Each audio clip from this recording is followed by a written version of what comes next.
Olá, eu sou a Ju Carani, estou de volta aqui no canal da Esfera para a gente continuar aquele papo delicioso sobre harmonização de comidas e vinhos. Como diz no espanhol, maridaje, ou no francês, mariage, no inglês, pairing. A combinação entre comida e bebida de forma que um realce o sabor do outro. Mais ou menos como um casamento. Falando sobre os sabores, os gostos, na verdade, nós temos os famosos 5 gostos, é o doce, o salgado, o amargor, a acidez e o famoso umami, que é o 5º sabor. É aquele presente, para quem conhece, no Ajinomoto. Nada mais é do que um gosto de aminoácido, principalmente o glutamato monossódico, que é um componente que realça o sabor da comida. É claro que para cada pessoa a percepção dos gostos ela é diferente. Tem gente que tem um pouquinho mais de sensibilidade ao amargor, outros não tanto. Outros, quando tomam um suco de limão, sentem muito a acidez e outros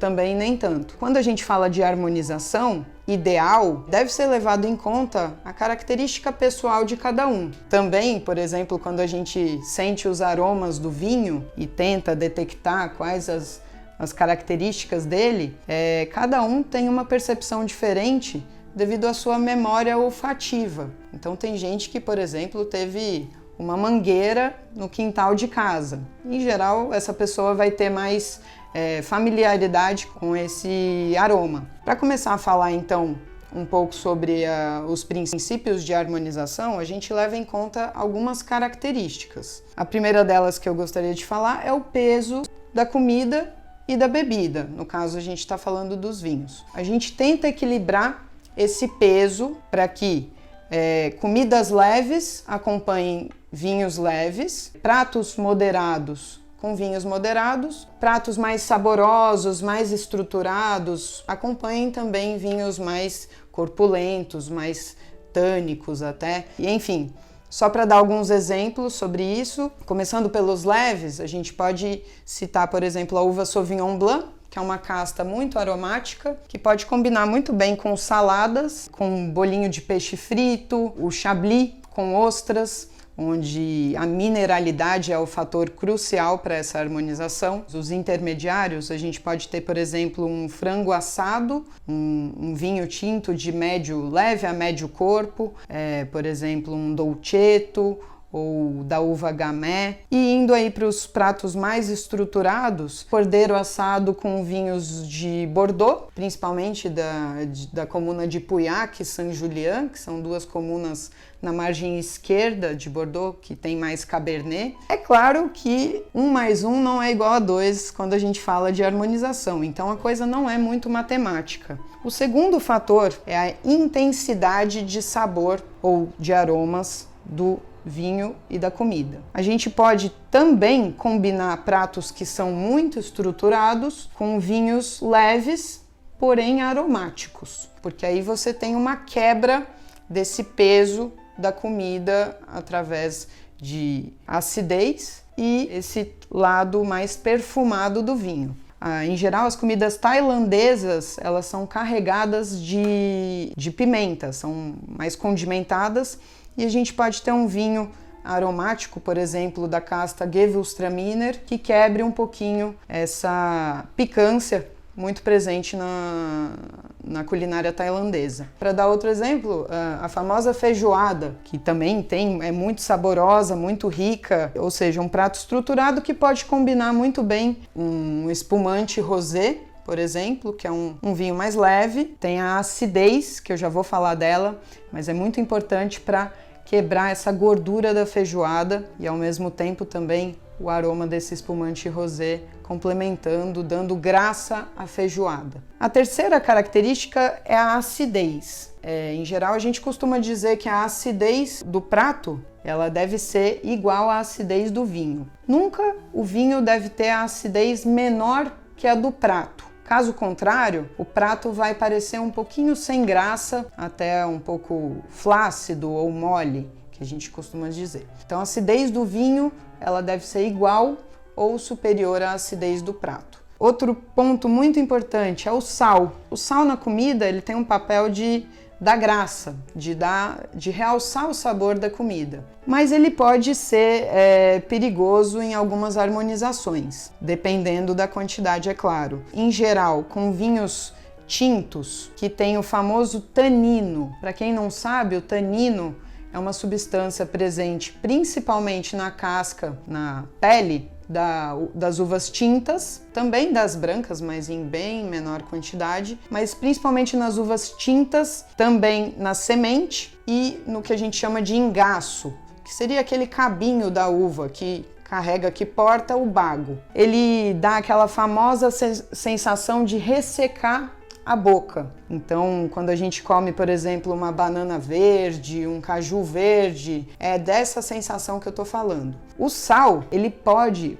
ressaltar uma característica que às vezes o tanino traz, que é o amargor. Dependendo da quantidade de tanino que um vinho tem, ele pode trazer um pouquinho de amargor junto. E esse tanino, além da casca da uva tinta, da semente e do engaço, ele pode vir também da barrica de carvalho, caso o vinho tenha estagiado nessa barrica. Um outro fator que a gente leva em conta na harmonização é a doçura, mais ou menos como a acidez. Ela deve ser maior ou igual à doçura da comida, a doçura do vinho, eu estou falando. Um vinho nunca deve ter a doçura menor do que uma sobremesa que a gente está provando. Tem aquele famoso caso clássico que acaba virando uma harmonização que a gente chama de cultural do bolo com champanhe ou com espumante. Essa harmonização ela pode dar certo sim, desde que esse espumante ele seja com a doçura igual ou maior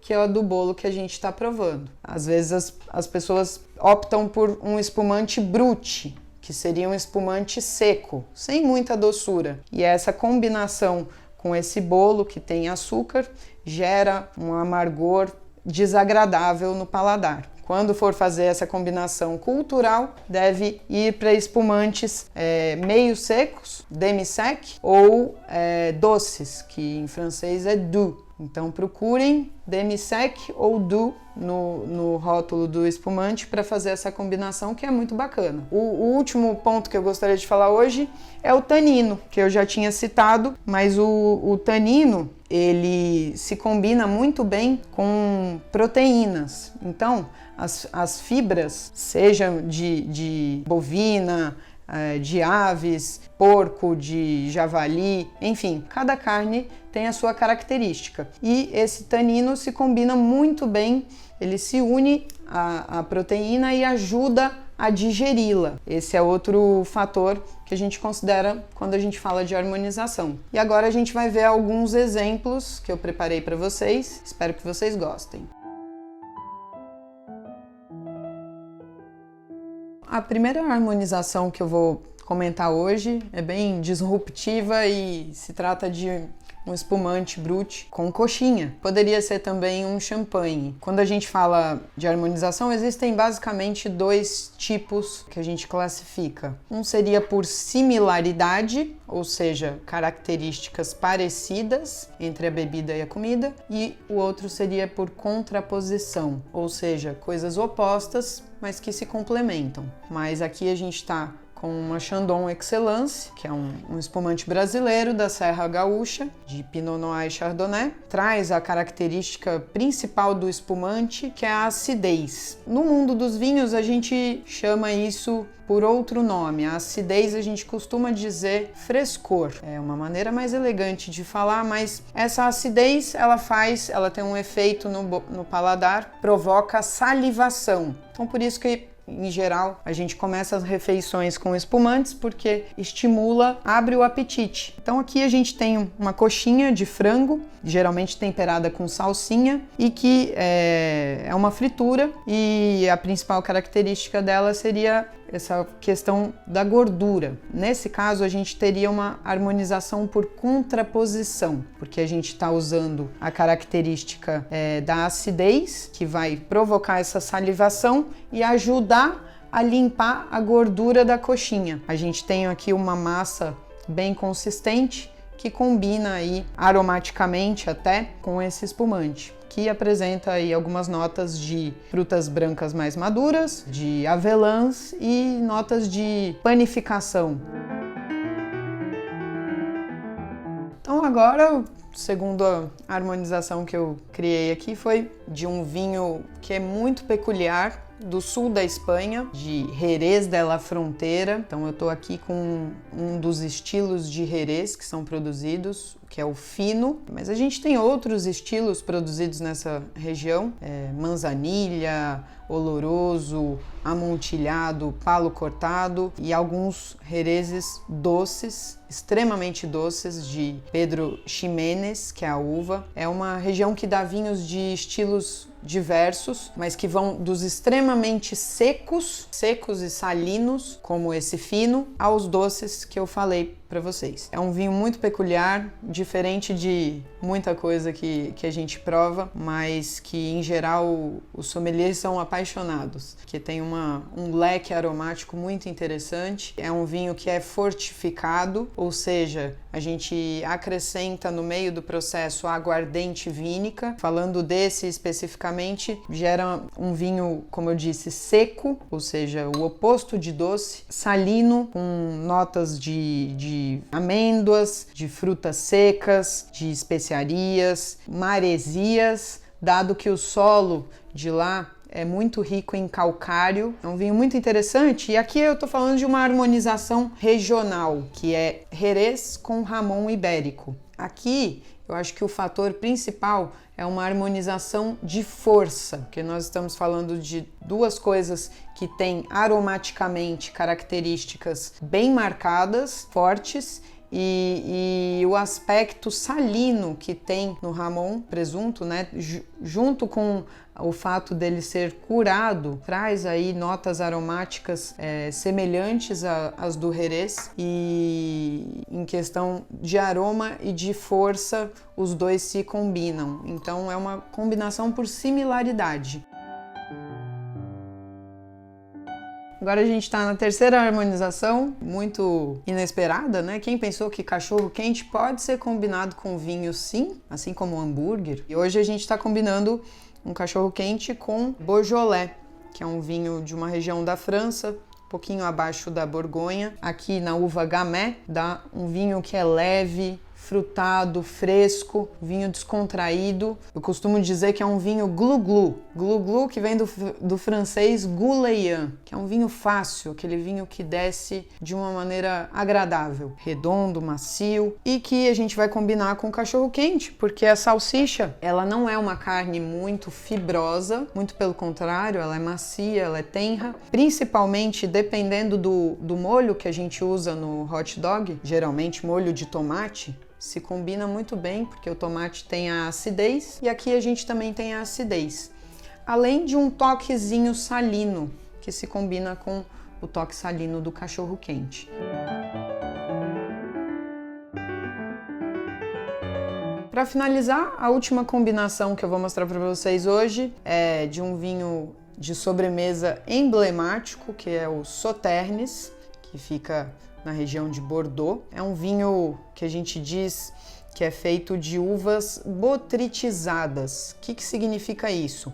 Existe um fungo, que é um fungo do bem. Ele se chama Botrytis cinerea, e ele ataca as uvas nessa região, Sauternes, 3 uvas específicas, que é Semillon, Sauvignon Blanc e Muscadelle. Nesse vinho tem as 3, mas não necessariamente a gente tem as 3 em todos. Geralmente a Muscadelle é menos utilizada, ela dá um toque aí principalmente floral, bem típico nos vinhos dessa região. Esse fungo ele ataca a uva, dado as condições climáticas da região de Sauternes. Ele resseca a uva, ou seja, ele tira a água e concentra açúcar, ácidos e sabor. Dá um vinho até com uma textura um pouquinho mais untuosa devido ao glicerol.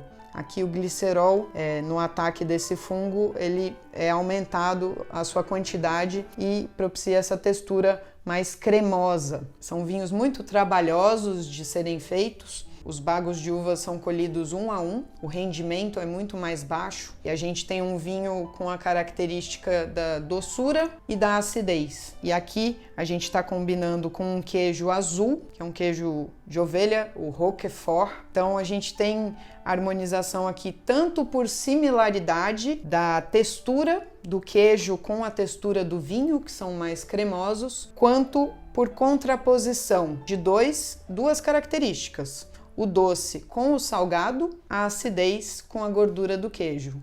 Então fica uma delícia, fica a dica aí para vocês testarem. Eu ouso dizer para vocês, baseado aí no que a gente viu hoje, inovarem e sugerirem novas harmonizações, testarem e irem conhecendo, se aprofundando nesse universo que é tão delicioso. Nos vemos no próximo encontro, aguardo vocês. Um beijo!